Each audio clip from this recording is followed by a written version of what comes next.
Step into the world of power, loyalty, and luck. I'm going to make him an offer he can't refuse. With family, cannolis, and spins mean everything. Now, you want to get mixed up in the family business. Introducing The Godfather at ChumbaCasino.com. Test your luck in the shadowy world of The Godfather slot. Someday, I will call upon you to do a service for me. Play The Godfather now at ChumbaCasino.com. Welcome to the family. No purchase necessary. VGW Group. Void where prohibited by law. 21 plus. Terms and conditions apply. Thank you very much for tuning into That Will Never Work podcast. And so we have entrepreneurs who have created this environment that a lot of us wish we could be in, but they help people like yourself who might be struggling, to build your business, build your relationships. So they help entrepreneurs struggling in their marriage build not just a kick-ass marriage to match their vision of a kick-ass life without sacrificing their kick-ass business. So they are life partners, business partners, and best friends, working to become the best version of themselves and helping us to find ourselves while living out our dream life and helping others to do the same. They are, I'm not going to tell you their name right now, of course, but they left the 9-to-5 corporate grind to become full-time entrepreneurs and had no idea what they were doing, which some of us find ourselves in. We will talk a little bit more right after this. Educate, empower, enable, impact.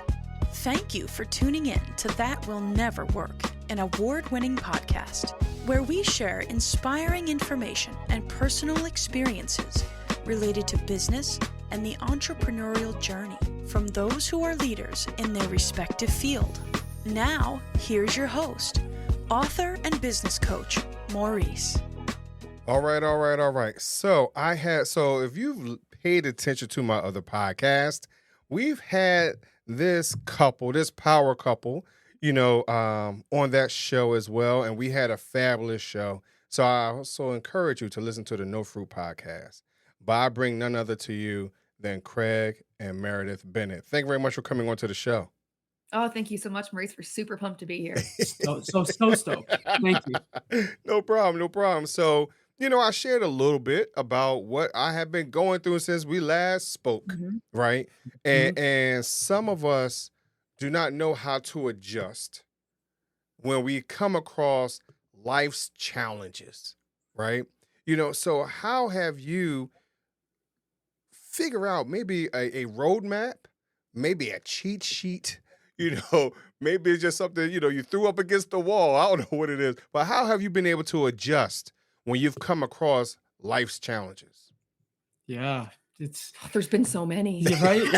Like life doesn't stop, right? Like it comes at you, right. And it doesn't matter what you're doing. Whatever you've got going on in your business, life around you is still happening. Right. So it's you have to kind of take it and move forward. And one of the things that I've really honed in on is a mindset shift for me over the last little while, getting into entrepreneurship, is that the universe is always working in my favor. And so even when those really tough moments happen, I sit with it and I reflect back on it, and I say to myself, the universe is working in your favor. I don't know maybe exactly why or how in this very moment, but I have to have trust and faith that this is for a reason. It's helping me grow. There's something in this that is going to take me to the next level of my growth, of my business, my personal journey, whatever it is. I just have to hold the faith that that this is happening for a reason, and I'm going to grow through this. It's interesting because, like we talked about before we started recording, we went through, since we last talked to you, we lost my dad. And that was tough. Yesterday was his birthday. So I'm a little fresh, so I'll do my best to get through it. But it happened quickly. Like, he was in the hospital, 10 days later, he had died. So there was a really short period of time where kind of everything had to be put on hold. Podcasts had to be rescheduled. We had client calls and sessions that had to be rescheduled. And I have a few thoughts that came up from that for me, two related exactly to that situation. And the mindset was, one, I'm really glad we had those 10 days. I'm glad it didn't happen instantly and we didn't have them, but I'm also glad it didn't drag out for a very long time and he suffered. So I'm, as hard as it was to go through that in the moment, was able to find some moments of gratitude in all of the pain and all of the hard stuff. So I think it helps when you can find something to be grateful for, even when it really sucks.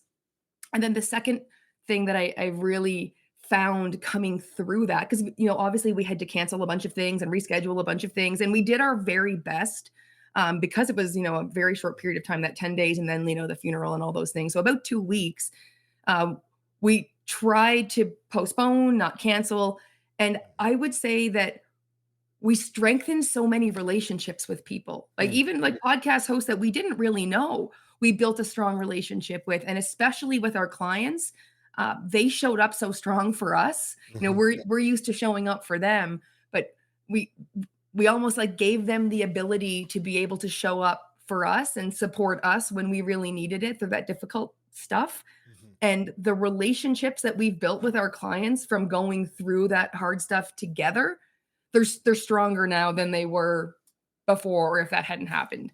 So I agree with Craig in that it sucks sometimes when you're going through it. Like, it really doesn't feel good, but there's always a gift somewhere in it. And I found a couple of gifts through that really helped me. Yeah, I really like the focusing on the gratitude. When you lose people, obviously that's just such a gut punch. But if you can think about the good things that you got from that relationship, or just hang on to something from that situation and pull that gratitude and let that fuel you to, now I'm going to go and do this for them, or I'm going to go create something really cool and do this other. Because we have our own podcast, and we did a podcast episode on the lessons we took from my dad's life and how he lived it. And that also brought me a lot of peace, that I was able to find all the lessons and how he set me up for success in my life. And so it was a really great podcast episode. It was a really popular podcast episode, and it felt really good for me, even though it was a tough one, to be able to share some of those gifts that I felt like my dad left with me, with everybody else. So first, I want to say my condolences as well, right? You know, so, but here, I think here's what was very interesting, that when we get into a place where we're CEOs, we're trying to move our business or things like that, and like you said, being a podcast host or a podcast guest, sometimes we don't show, I think, what we're talking about with is vulnerability. We don't want to be vulnerable. We want to show that. We want to show that, hey, we have this, you know, suit of iron on. You know, it's that I'm rubber, you're glue mentality. 100%. Yeah. You know, so what has allowed you, or what have you learned to show or to allow yourself to be vulnerable, even to those individuals that you may not even know as, you know, like best friends, you know? So how do you get to that point? So one of the things, being relationship coaches, one of the things that we've leaned into is that vulnerability is actually a superpower. It's literally how you connect with people. Like, nobody connects with perfection. No one connects with that iron, Flawless perfection. Like, that's not how you build connections. Right. And so we've really leaned into, we want to build connections with people. We want to help as many people as we can. And to do that, we have to show that we're not perfect. We don't have the Instagram perfect world life. Like, we struggle just like everybody else. We're going through it.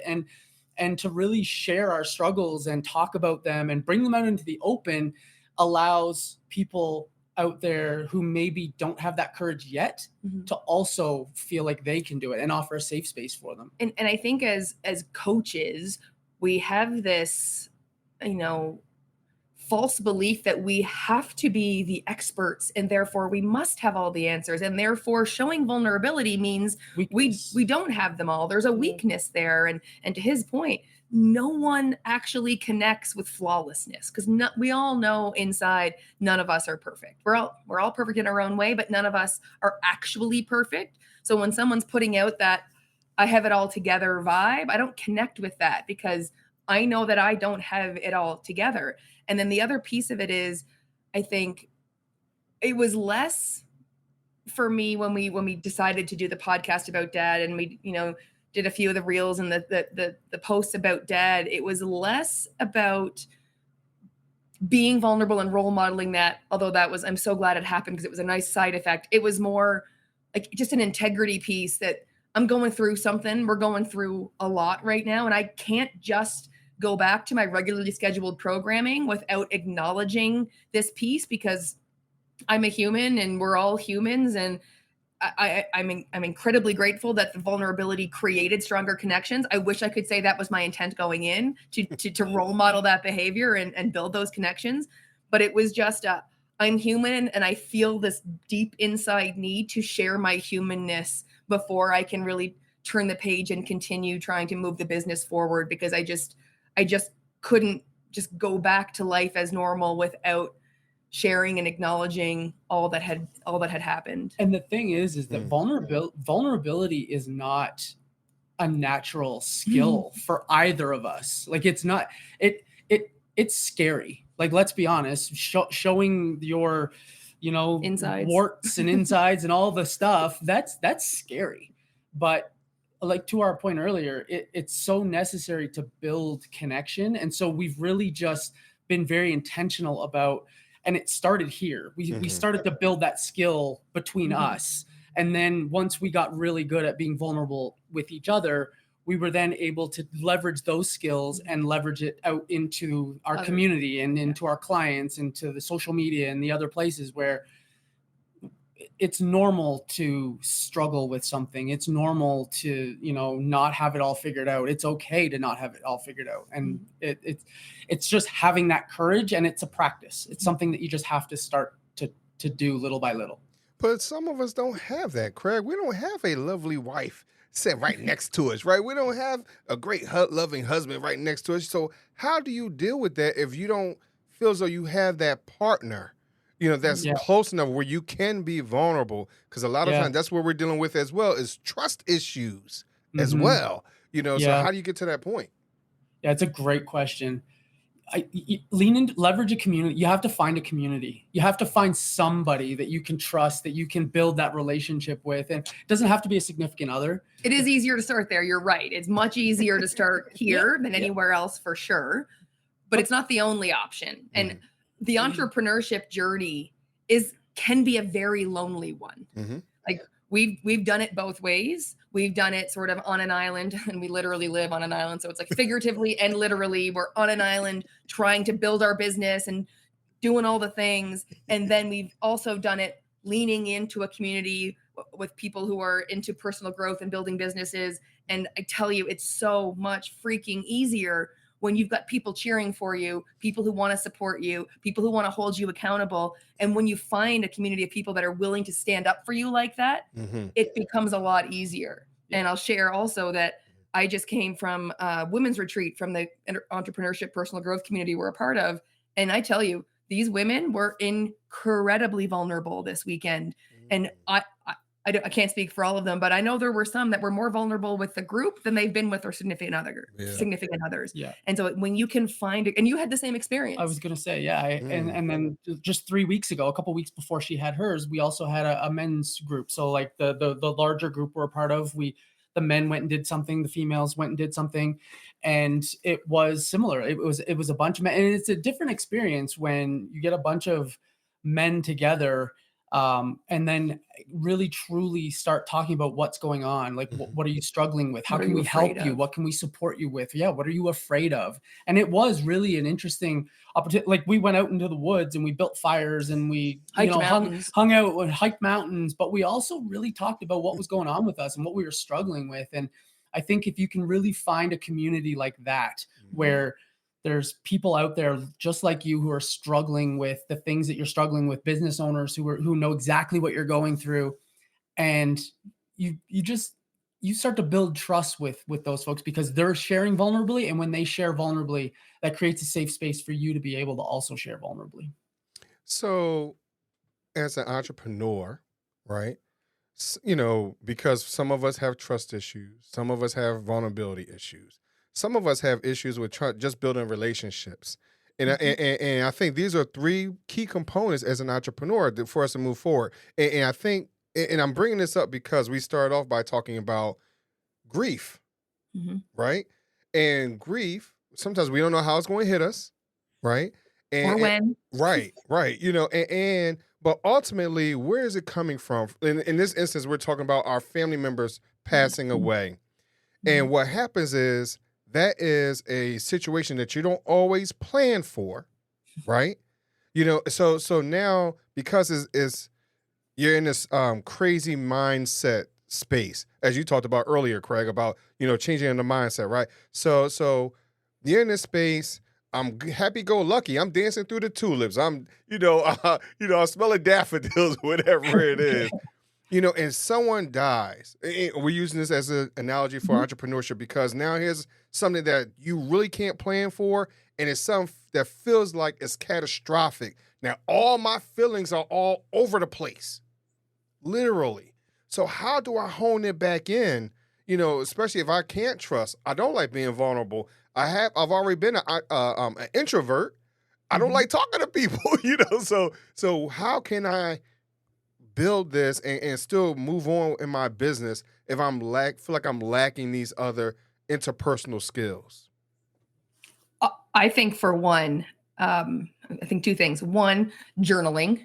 If your mind, for me, when my mind is like all over the place and it feels like all my thoughts are like pinballs or ping pong balls, like banging around up there, and everything feels more overwhelming when it's all up here. When I can start letting it out of my brain onto a page, it helps me bring some order to the chaos. It helps me understand the feelings that I'm going through. And then I think that the most helpful part is once you get your feelings out, then trying to find the gratitude, the lessons, like what to his point on, it's always working in my favor. So what am I meant to learn from this? What am I meant to take from this? And you'll probably learn more things as time goes by, but trying to find those initial nuggets to kind of hang your hat on, that this isn't just catastrophic, that there is something that's going to help me move forward coming out of this. And the only way for me that I can get there is writing down how I'm feeling so I can bring some order to it and then try to figure out what the lessons and the nuggets are.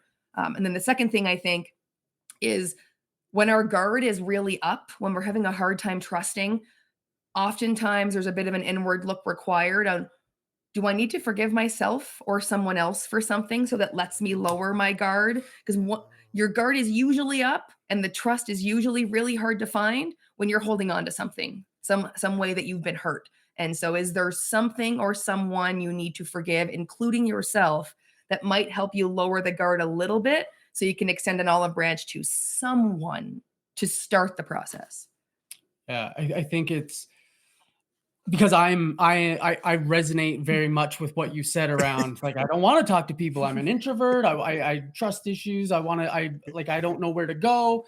And I think I've come a long way in this because I've done a lot of the inner work to understand what were the things, like to Meredith's point just a minute ago, what are the things that I'm holding on to from my past that like are making me have trust issues. I'm an introvert, no doubt about it.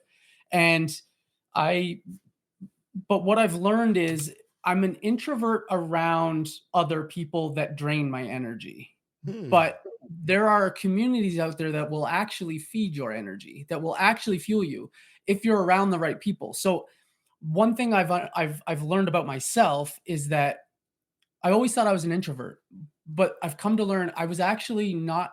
I just wasn't surrounding myself with the right people. They were draining my energy. But I found a community now where I don't feel the same way.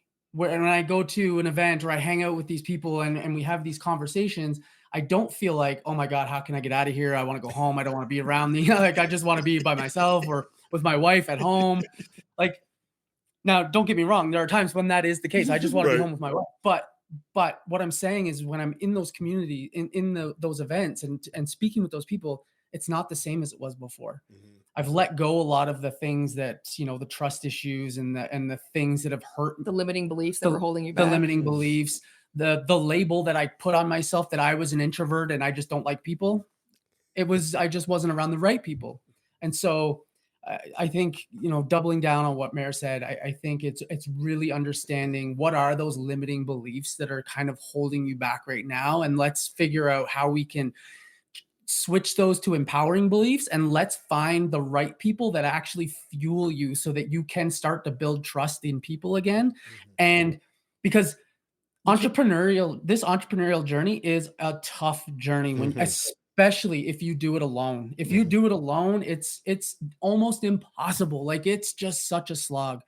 But if you can surround yourself with people who are doing the same thing as you, is building a business, making the world a better place, it actually fuels you. It gives you energy to keep going. You see their wins, that goes inside you. You now have momentum to go and make your own wins. And you get to go and support someone who's maybe struggling. That gives you momentum to, like, it makes you feel good and an extra energy to keep going and pushing towards your goals. And so I really urge anyone who's really stuck in that mindset of, I'm an introvert and I don't want to be around people, to really understand why that is, and to get out as much as you can and find the community that's going to propel you forward. Because I really do believe the secret ingredient to success in building a business is relationships, whether that's with your employees, whether it's with your clients, your customers, your peers. You need to be able to build relationships with people. And so starting in the inside of the relationship with yourself is the foundational one. And when you can get that one lined up, then it makes it a lot easier to build relationships with other people so that you can be successful in your business. Yep. So I'm 9 years old, and I have a relationship with my friends, and they used to tease me in the schoolyard, right? Now, I mean, I'm 48 now, so be 49 in 3 weeks. So 40 years ago, I'm looking back at my life and I see where things were, and I saw how they teased me, but that's the place where I shut things off. That's the point where I realized my life shifted and changed. So now I am an introvert. I don't want to talk to people, whatever it is. So unfortunately, I don't want to look in the mirror. I don't want to talk to my younger self, to get that joy back or whatever it is, while I was still loving life, right? So how do I get back to my childhood space so I can really enjoy life? And as y'all talked about, letting go, being free, so how do I get back to that point? It's interesting. At the women's event I was at this weekend, we did an exercise. It was actually kind of a bit of a social media viral thing that I didn't do at the time, but it was, I had coffee with my younger self today, and you go through and you explain exactly what that looked like and what conversation you had. And I picked a younger version of myself where I was really struggling. And I described the conversation that me and this version of me from 15, 20 years ago were having. And it was a really emotional experience for me that I didn't realize how much healing I had to do from that version of me, how hurt she was, how lonely she was, the things that she needed to feel and to let out and to understand about the future. And so I think that's a really interesting exercise, to pick a younger version of you, like the 9-year-old version of you, go to the park with the 9-year-old version of you and have a conversation with that version of you, and let them know how life turns out, and ask them, how they're feeling and what hurts they have. Because essentially, I think, the 9-year-old version of you started telling yourself stories, probably something along the lines of, I'm not good enough. They're all picking on me. Something's wrong with me. I got to stay quiet so nobody picks on whatever the stories are that you started telling yourself at 9 years old, have cemented into fact in your brain. That's a fact. When I say something in front of new people, they judge me and make fun of me, and they might not do it out loud because they're 49 instead of 9 now, but in their head, they're doing all these things. And so if you can become aware of the story that you've been telling yourself for the last 40 years, because when you have that story for 40 years, you've done nothing for 40 years but look for ways to make yourself right. So you have found proof for 40 years that story is 100% correct. So you got to unwind that story by telling yourself a new one, so you can find new proof points to make your new story correct. And it's not easy to do.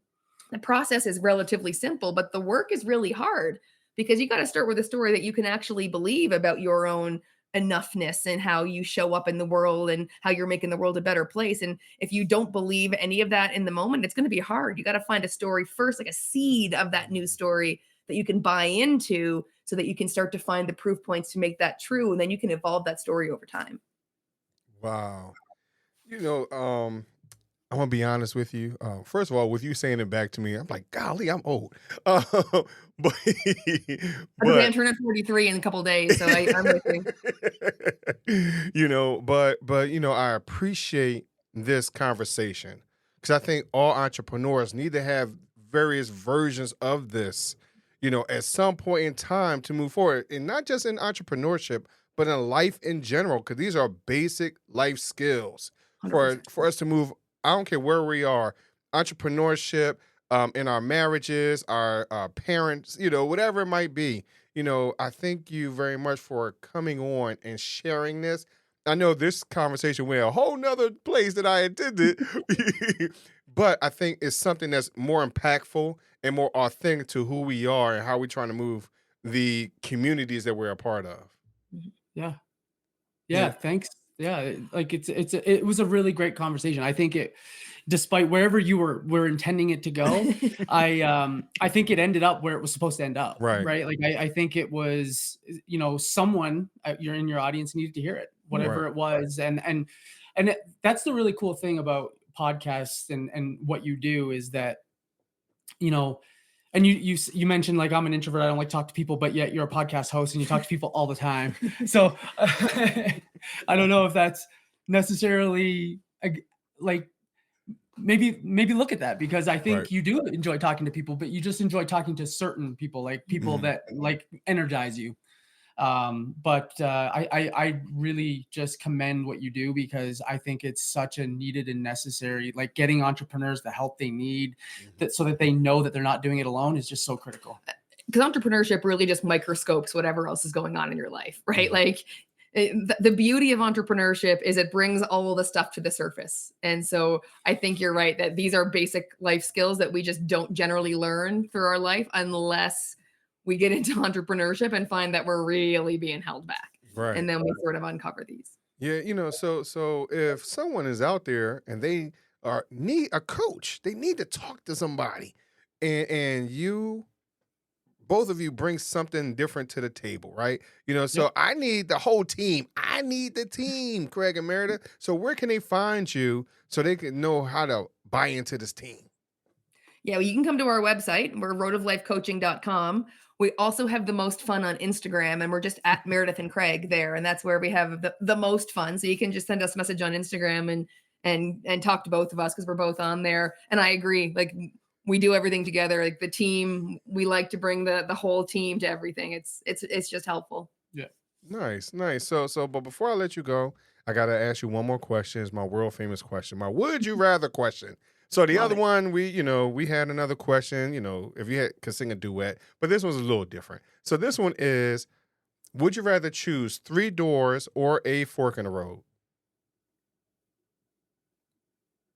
Interesting. I'd rather choose the fork in the road, I think. I don't know why. Would I rather choose 3 doors or a fork in the road? That's a very interesting question. So let your imagination run wild. There are no parameters, right? So let your imagination run wild. So which one would you choose? I just have the Robert Frost poem in my head, a vision of that I want to take the road less traveled. So I want the fork in the road. Okay. That's a good answer. I was leaning fork in the road. I'm wondering. I don't know. I think I might try the doors. Since you're taking the fork in the road, We might as well divide and conquer. I'll take the doors. I don't know. There's more possibility there, I guess. There's 3 options. Yeah, it'd be interesting to see what's behind the door and see what the adventure is on the other side of that. Mhm. So I'm gonna be honest with you. So when I asked my wife the same question, we kind of flip flop too, right? Because we're like, hey, do we want 4 options or 5 options, right? Yeah. If you're going to be more adventurous that way, I'll go this way. Like you said, divide and conquer. Maybe Yep. because we don't know what's behind either one. We'll probably end up back together anyway, one way or another. Yep. But when I said just use your imagination. The doors could have been acrylic. They could have been plastic. They could have been see-through, right? You could have done anything with the roads, so, and I'm saying that because when I asked those questions before, those are the answers I have gotten. If the doors are see-through, then I already know what's behind it. That's right. Yeah. Yeah. You know, and if I have a fork in the road, you know, is it at the bottom of the hill? So now I can look at the top of the hill. You know, so it's all about perspective. You know, so as we're looking at entrepreneurship, you know, especially when we come to those moments, critical moments, you know, which way do we want to go? Which way do we want to choose? Do we want more options, less options? You know, all those type of things. So, but there's no right or wrong answer. It just helps us to understand how, you know, the mind works a little bit. Yeah. Interesting question for sure. Got us thinking. Yep. Yeah. That's the point. Yeah. Cool. But I thank y'all very much for coming on the show and being good sports today. Thanks for having us, Maurice. This was wonderful. Always a pleasure to talk to you, Maurice. Love it. Same here. And I thank y'all very much for listening to That Will Never Work podcast. And I will talk to you just a little bit later. Thanks for listening. Follow Maurice Chism on social media to stay connected and check back weekly for new episodes. Until next time, that will never work. Or will it?